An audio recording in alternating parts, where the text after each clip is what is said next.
બોલો શ્રી લક્ષ્મી નારાયણ દેવની, શ્રી હરિ કૃષ્ણ મહારાજની. સર્વાવતારી ઈષ્ટદેવ ભગવાન શ્રી સ્વામિનારાયણ, શ્રી સ્વામિનારાયણ સંપ્રદાયના સર્વોચ્ચ તીર્થધામ કહેતા વડતાલ ધામને વિશે ભગવાન શ્રી હરિ દ્વારા સ્વયં સ્થાપિત એવા ચૈત્રી સમયમાં આજે દિવ્ય શ્રીમદ ભાગવતજીની કથાનું આયોજન અને એના વક્તા પદે વિરાજમાન થઈ આપ સર્વ ભક્તોને શ્રીમદ ભાગવતજીના દિવ્ય અને મધુર કથાનું રસપાન કરાવી રહ્યા છે એવા ખૂબ વિદ્વાન વક્તા મહોદય શાસ્ત્રી સ્વામી શ્રી નારાયણ ચરણદાસજી સ્વામી આજે ખાસ કરીને ચૈત્રી સમૈયાને વિશે સમૈયાની બહુ દિવ્ય નિષ્ઠાની બહુ પાયાની બાબતો ઉપર જેમણે પ્રકાશ પૂરો પાડ્યો છે અને બહુ સંપ્રદાયના એક મૂર્ધન્ય વક્તા છે એવા ઉપસ્થિત સદગુરુ સ્વામી શ્રી જ્ઞાનજીવનદાસજી સ્વામી, આ સમગ્ર સમયના આયોજક પ્રેરક એવા શ્રી સત્સંગ મહાસભાના પ્રમુખ ઉપસ્થિત વિદ્વાન શાસ્ત્રી સ્વામી શ્રી નવતમ પ્રકાશદાસજી સ્વામી, ઉપસ્થિત આપણા મંદિરના મુખ્ય કોઠારી શ્રી ઘણા બધા સંતો છે, શ્રી રામસ્વામીજી વગેરે પધાર્યા છે. ત્યારે ઉપસ્થિત તમામ આદરણીય સર્વે વિદ્વાન બ્રહ્મનિષ્ઠ સૌ સંતો, આ સમયનો લાભ લેવા માટે દૂર દેશાંતરોથી સર્વ ભક્તજનો પધાર્યા છો.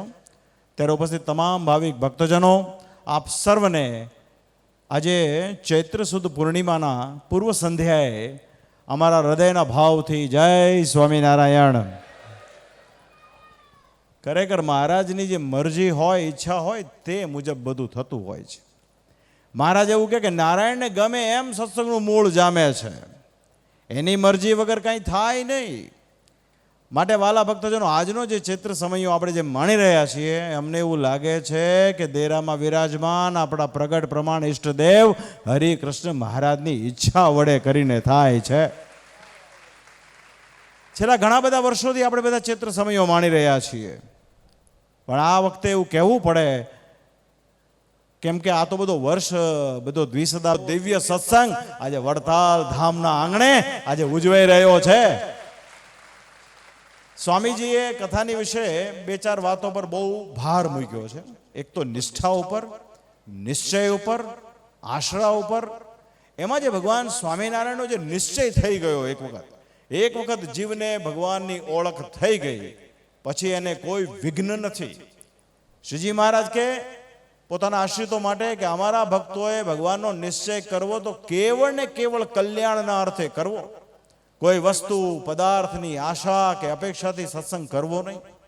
ક્યાંય એવો સત્સંગ કરવો નહીં કે વાંજ્યો છું તો દીકરો આવે, અથવા તો દીકરો મરી ગયો છે તો જીવતો થાય, મારો ગવાયેલો ગામ ગરાસ પાછો આવે, એવું ક્યારેય ઈચ્છવું નહીં. જો એવું તમને રખેને પ્રાપ્ત થઈ જાય તો તમે સત્સંગમાં અડગ થઈ જાઓ, પણ જો એવું પ્રાપ્ત ન થાય તો સત્સંગમાં પણ તમે નિસંશય ન થાઓ. માટે સત્સંગ કરવો તો કેવળ ને કેવળ કલ્યાણ માટે કરવો. અને જે સત્સંગ કરે છે એના પ્રારબ્ધમાં જો શૂળીનું દુઃખ લખ્યું હોય તો એ કાંટે મટે છે. કેમ કે અમે અમારા ગુરુ શ્રી રામાનંદ સ્વામી પાસેથી વરદાન માંગી લીધું છે કે તમારો આશ્રિત એના પ્રારબ્ધમાં એક વીછી કરડવાનું દુઃખ લખ્યું હોય તો અમને રૂવાડે રૂવાડે કરોડ વીછીનું દુઃખ પ્રાપ્ત થાવ. એના ભાગ્યમાં જો રામપત્ર લખ્યું હોય તે અમારા પ્રારબ્ધમાં હો, પણ અમારો આશ્રિત ક્યારેય પણ અન્ન વસ્ત્ર આબરૂથી દુઃખી ન થાવ.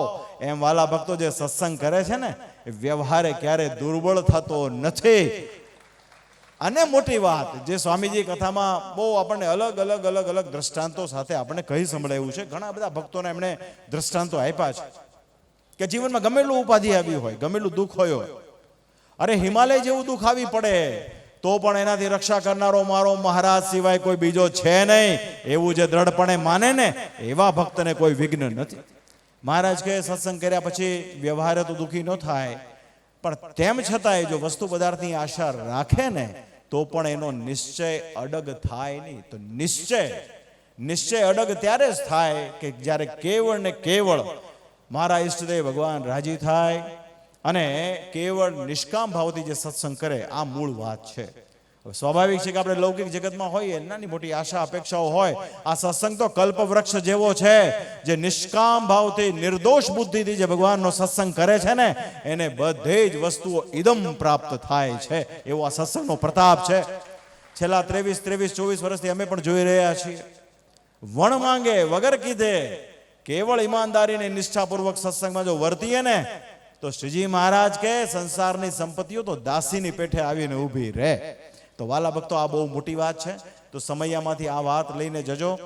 ભાગવતજીની કથા આપણા વક્તાશ્રીએ બહુ મધુર, બહુ સરસ, સરળ ભાષામાં સમજાય એ પ્રમાણે કરી છે. વર્તમાન સમયની અંદર જે પ્રમાણે જેવી જરૂરત હોય એ પ્રમાણે સ્વામીજી કથા કરી રહ્યા છે. માટે સ્વામીજીને પણ અમારા ખૂબ રૂડા ધન્યવાદ છે. વિદ્વાન છે, જુનાગઢ પ્રદેશના છે, રાધારમણ દેવની જબરદસ્ત નિષ્ઠા છે.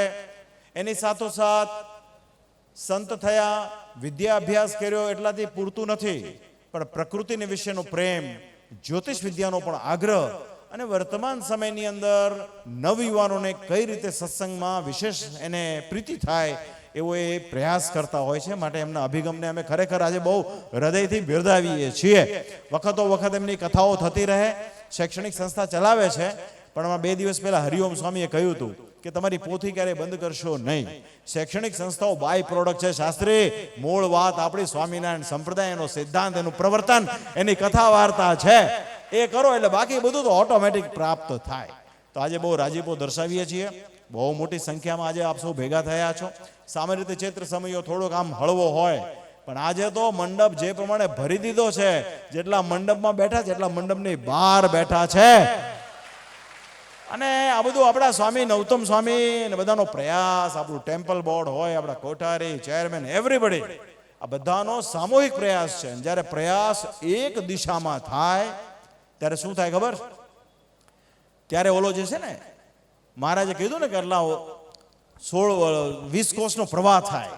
મહારાજ કે જ્યારે બધાની દિશા એક બાજુ હોય ત્યારે 20 કોસનો પ્રવાહ થાય. એ કોઈથી ખાળી શકાય નહીં. મૂળ સ્વામિનારાયણ સંપ્રદાય, દક્ષિણ દેશ, એના તમામ સંતો, તમામ ભક્તો જો એક મના થઈ, એક વિચાર સાથે કે આપણા ઈષ્ટદેવ ભગવાન સ્વામિનારાયણ છે, ને હરિકૃષ્ણ મહારાજ છે, ને શ્રીજી મહારાજે આપણા ભલા માટે આ મંદિરોની અંદર દેવો પધરાવીને આપ્યા છે, અને મહારાજે જે ચરિત્રો કર્યા છે, જે આ પ્રગટના સંપ્રદાયની સ્વામીજીએ વાત કરી એ પ્રમાણે જો ધાર્યા વિચાર્યા કરીએ ને, તો એકથી એક એવા ચડિયાતા ઉત્સવ થાય કે આ નવખંડ ધરતી પર મૂળ સ્વામિનારાયણ સંપ્રદાયનો ડંકો વાગે વાગે ને વાગે. એક મના થઈને ચાલવાની વાત છે. આ વર્ષે ધોલેરાવાસી શ્રી મદન મોહનજી મહારાજનો દ્વિશતાબ્દીનો પર્વ છે.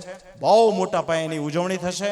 આપણી પાસે એટલા બધા વિદ્વાન સંતો છે કે આપણે તો સમયના અભાવે ન્યાય નથી આપી શકતા. હું અમે ચોક્કસ કહેવા માંગીએ છીએ કે વડતાલ ગાદી એકમાત્ર બંને દેશ ગાદીમાં, મૂળ સ્વામિનારાયણ સંપ્રદાયમાં એવી ગાદી છે કે જેની પાસે 1300 કરતા પણ વધારે ધ્યાની, જ્ઞાની, વિદ્વાન, કથાકાર, સમર્થ, સક્ષમ આયોજક કરનારા સંતો છે.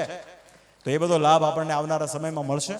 હવે આપણે ધોલેરાવાસી મદન મોહનજી મહારાજના દ્વિશતાબ્દીના ઉપક્રમે સ્વામીજીએ ધોલેરાના મહિમાની વિવિધ વ્યાખ્યાનમાળાઓ રાખેલી. એ પૈકી આજે સ્વામીજી પોતે, ખાસ કરીને નૌતમ સ્વામીજી, આજે પોતે આપણને વ્યાખ્યાનમાળાનો લાભ આપશે. આપણે એનો લાભ લઈએ. રહી વાત અમારી, અમારો તો રાજીપો છે, આશીર્વાદ ભગવાન સ્વામિનારાયણના છે. આનાથી વિશેષ જોવે હું? જ્ઞાન સ્વામી કીધું લાડવા ખાતા ખાતા સમયો માણીએ છીએ. આનાથી મોટું ભાગ્ય શું બીજું? તો બસ ભગવાનની કૃપા રહે આપ સર્વ ઉપર.